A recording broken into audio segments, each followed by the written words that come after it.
Hello friends, सी programming सीखने की इस सीरीज में आज हम देख रहे हैं दो नंबर का जीसीडी यानी कि ग्रेटेस्ट कॉमन डिवाइजर कैसे फाइंड करें।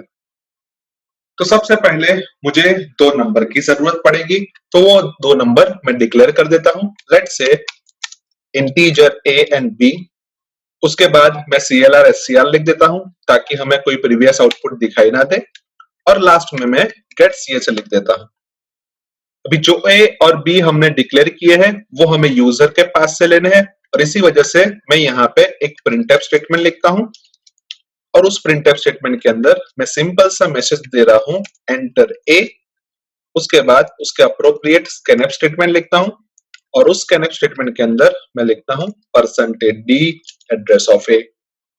सेम चीज मुझे बी के लिए भी करनी पड़ेगी, तो उसके लिए मैं लिखता हूं एक प्रिंटफ स्टेटमेंट, और उस प्रिंटफ स्टेटमेंट के अंदर मैसेज दे रहा हूं एंटर बी, और उसके बाद उसके अप्रोप्रिएट स्कैनफ स्टेटमेंट के अंदर मैं लिख रहा हूं %d एड्रेस ऑफ बी। अभी सपोज हम ऐसा एज्यूम करते हैं कि a की वैल्यू 4 है और b की वैल्यू 6 है, यानी कि 4 और 6 का हमें जीसीडी फाइंड करना है। तो अगर सबसे पहले हम 4 को 1 से डिवाइड करें तो हमें रिमाइंडर 0 मिल रहा है। सेम चीज हम 6 को 1 से डिवाइड करें तो हमें रिमाइंडर 0 मिलेगा, यानी कि हम ऐसा बोल सकते हैं कि अभी तक हमारा जीसीडी 1 है। उसके बाद हम 4 को 2 से डिवाइड करते हैं तो हमें रिमाइंडर 0 मिलेगा, और 6 को हम 2 से डिवाइड करें तो भी हमें रिमाइंडर 0 मिलेगा, यानी अभी हम बोल सकते हैं कि हमारा जीसीडी 2 हो गया। नेक्स्ट 4 को अगर हम 3 से डिवाइड करें तो हमें रिमाइंडर 1 मिलेगा, और 6 को हम 3 से डिवाइड करें तो हमें रिमाइंडर 0 मिलेगा, यानी कि दोनों नंबर 3 से डिविजिबल नहीं है, यानी हम बोल सकते हैं कि अभी भी हमारा जीसीडी 2 ही है। नेक्स्ट 4 को अगर 4 से डिवाइड करें तो हमें रिमाइंडर 0 मिलेगा, और 6 को अगर 4 से डिवाइड करें तो रिमाइंडर हमें 2 मिलेगा, यानी कि यहाँ पे भी दोनों नंबर 4 से डिविजिबल नहीं है, तो हम ऐसा बोल सकते हैं कि अभी भी हमारा जीसीडी 2 ही है। अभी यहाँ पे हम देखें तो हमने दोनों नंबर को 1 से लेके 4 तक डिवाइड किया, और जहां पे भी हमें रिमाइंडर 0 मिली वहां पे हमने हमारे जीसीडी की वैल्यू को अपडेट कर दिया।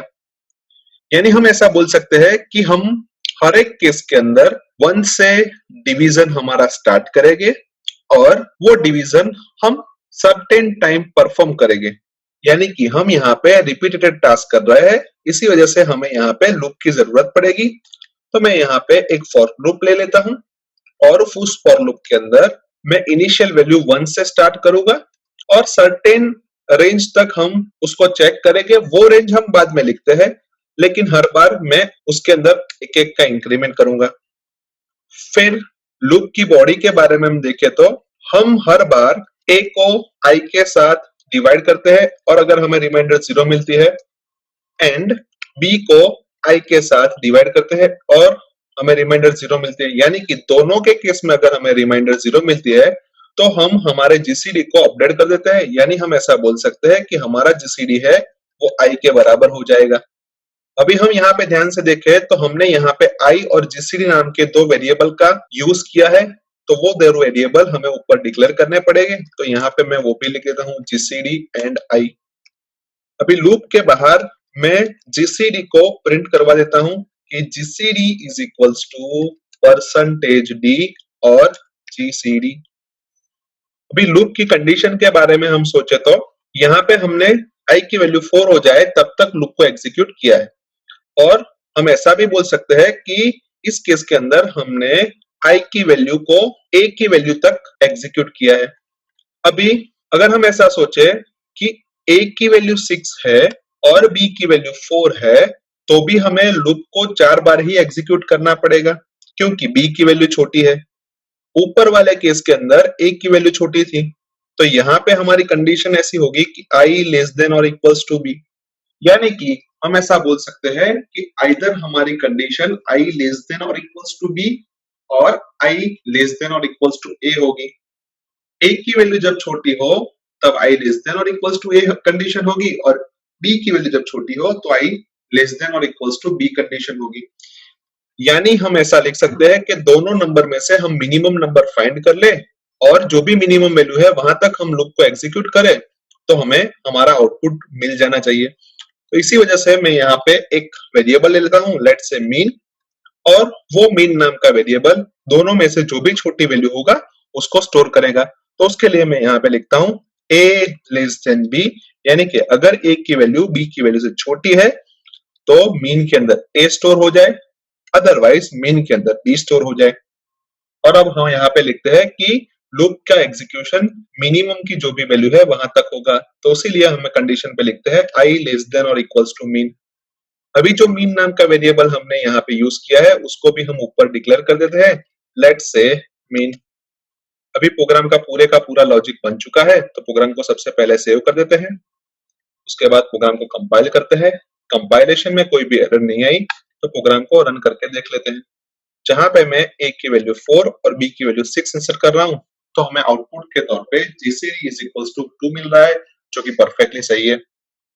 अभी एक और बार प्रोग्राम को रन करते हैं, जहां पे मैं a की वैल्यू 6 और b की वैल्यू 4 इंसर्ट कर रहा हूं तो भी हमें आउटपुट के तौर पे 2 मिल रहा है, जो कि परफेक्टली सही है।